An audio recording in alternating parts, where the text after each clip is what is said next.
Welcome to TreeWalker's Ungovernable, the podcast for those who cherish freedom, self-reliance, and a life untethered from systematic constraints. Welcome to Episode 4, The Eagle Pass Standoff. Hello, my freedom-loving listeners. Welcome back to TreeWalker's Ungovernable, the only podcast where we delve deep into the heart of what it means to be truly self-reliant, self-governing, and you guessed it, ungovernable. Coming to you live from my home. Okay, it's not live. It is when I'm recording this. But this is the area where the only rules are the ones I make. And the ones I'm forced to use. Yeah, we try to bend as many as we can. Okay, so I did write notes for this. So the first part's going to be part 1. And then more things happened in between when I did that and now. So I want to have part 2, so we'll get down to this on my notes, and then I'll switch over and add to it. Okay, so today we're going to talk about a hot issue. It's the Texas border situation at Eagle Pass. I mean, this isn't just news. It's a reflection of our fight for independence and self-reliance. So grab your coffee, and let's get into it. Eagle Pass, Texas. A place where the Rio Grande whispers tales of freedom, and where recently the clash between Texas and the federal government over border control has been louder than the river's flow. The Lone Star State, known for its fierce independence, put up razor wire along the border. Why? To curb illegal immigration. But the feds, they had other ideas. The U.S. Supreme Court recently ruled in favor of the feds, allowing Border Patrol agents to cut through the Texas's razor wire. Texas says it's about security. The feds said it hindered their border operations. Classic big government stepping in and saying, no, we know better. So why is the federal government doing this? It's their claimed responsibility for our border security, a task they believe is theirs alone, that they're doing good, and thanks to the Constitution. But let's be real, when has the federal government not tried to extend its reach? Their actions at Eagle Pass reflect a broader theme, the tension between state rights and federal oversight. As homesteaders and advocates of self-reliance, this hits close to home. How much control should the government have over our lands, our borders, or our lives?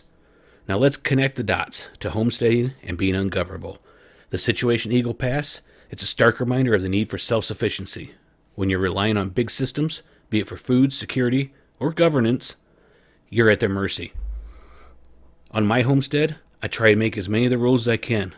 I grow a lot of my food, I protect my land, and live by my principles of independence. The Eagle Pass situation is a reminder that we must be vigilant in protecting our autonomy.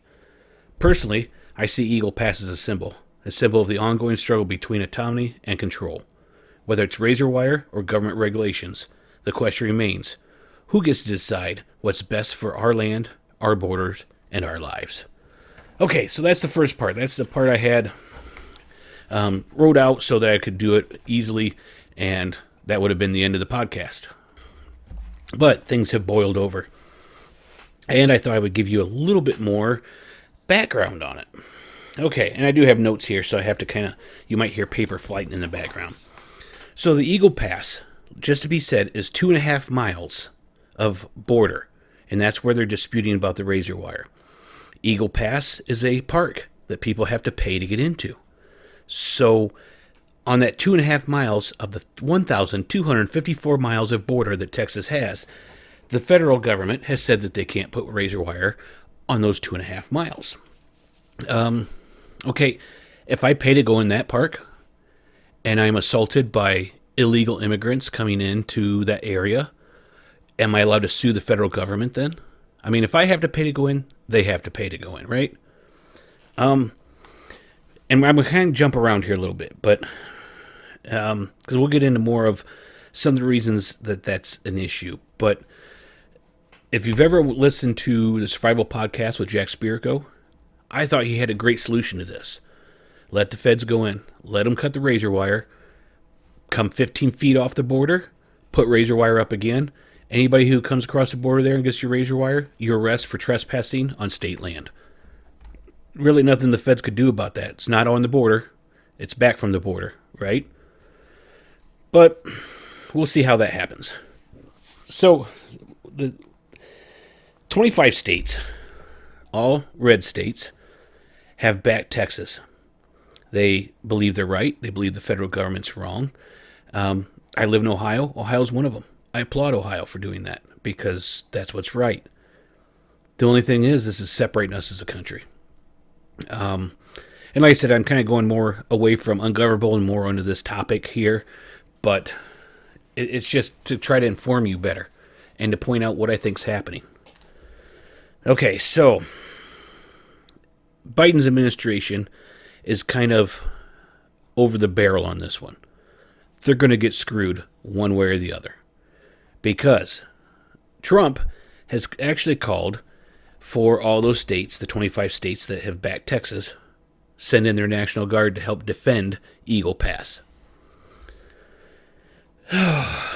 Do you just, Civil War? Isn't that how it starts? So, to me, that is a no-win situation for us if that happens. But it's even worse for Biden. Because right now, this is a Trump versus Biden thing. Regardless of whether you think that or not, we're going into voting. It's more likely going to be Biden versus Trump in the presidential race. Biden has said that he backs Texas. He believes Texas has the right to do what they're doing. He has called on other people to back them and to even send support if need be. So, the Supreme Court ruled that the Biden administration has the right to do this. I do not recognize the Supreme Court. They are not elected by us. They're not approved by us. They are people. They are not gods. So what makes them better than me to look at something and say what I should do or should not do? So I thought I would just point that out. That's kind of how I feel about them. That's how I feel about most politicians. But if Biden goes in and forcefully takes the border, that is an act of aggression against Trump and Trump's side. Now, if he does nothing and lets this keep going on, he is bowing down, tucking tail, and running from Trump. So do you see what I mean by there is no winning on this situation for the Biden administration? No matter what they do, of the two options that I see them doing right now, is it going to win? What it needs to be done is they need to sit down with Texas and all the states and talk about it. Rather than forcefully doing this, why don't we discuss immigration? Obama, when he made the Dreamers Act, said this is not my job. This is not what I'm supposed to do. Congress is supposed to do this.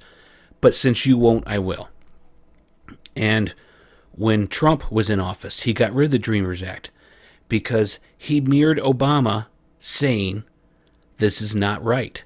This is not my job, and it was not the ex-president Obama's job to make this law. So I am getting rid of it so that you people in Congress will come up with a new law, a new way for legal immigration that has a clear-cut way.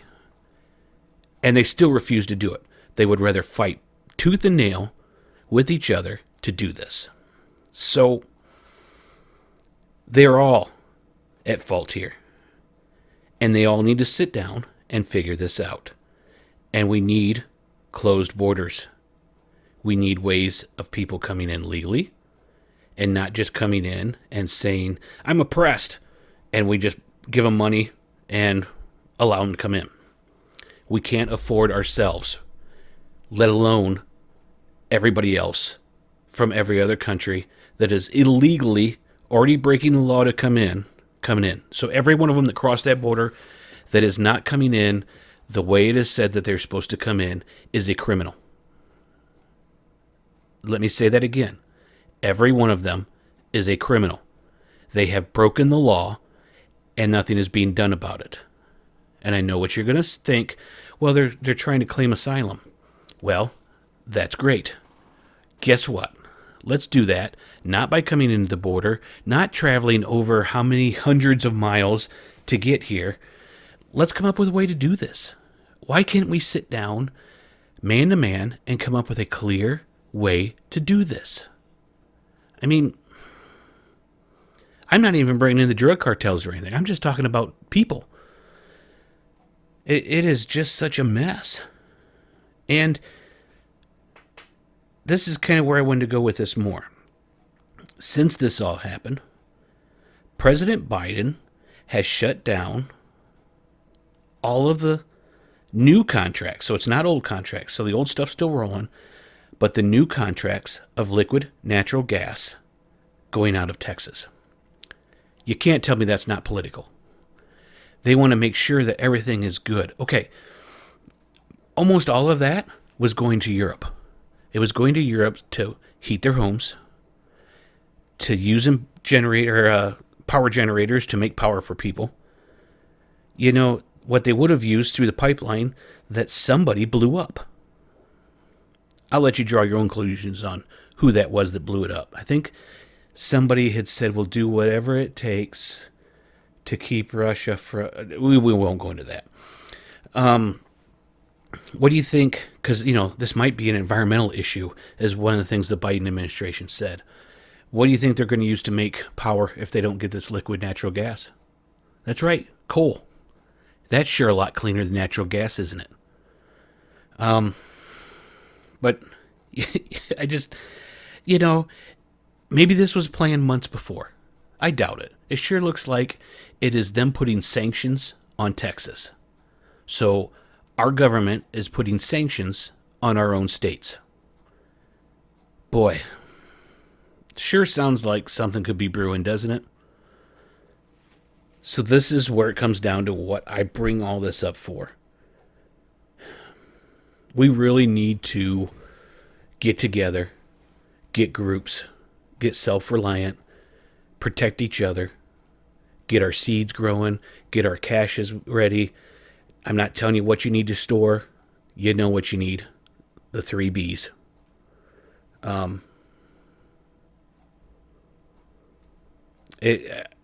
I don't know where else to go with this. We need to actually sit down. The government's not going to save us. They're not going to even come together to come up with anything. They are sitting back, throwing gasoline on a dumpster fire, waiting for the whole country to burn down to the ground, because they have written so many checks that their butts and their wallets can't cash, that, there's no way we're getting out of this debt unless we just collapse. So be smart. Get the things that you need now. If you get medication, here is a quick thing for medication. Okay. Talk to your doctor. I know some doctors around here will do this. If you're taking a 4 milligram pill for something, have them, because insurance companies will, only give you so much. Have him put it up to an 8 milligram. Now get a pill cutter, cut that pill in half. Now that 90-day supply became a 6-month supply. And if you can do that every time and then rotate them, you're going to have a couple years supply eventually. Just ask him how long he thinks, viably your doctor, that pill could last. If it's something life-threatening you need. Things like that, we need to store, we need to get in groups. Like I don't want to be a doomsayer, I don't want to be, crying that out, but we need to get prepared, people. The things aren't looking too good. All right, thanks for joining me, and remember, stay ungovernable.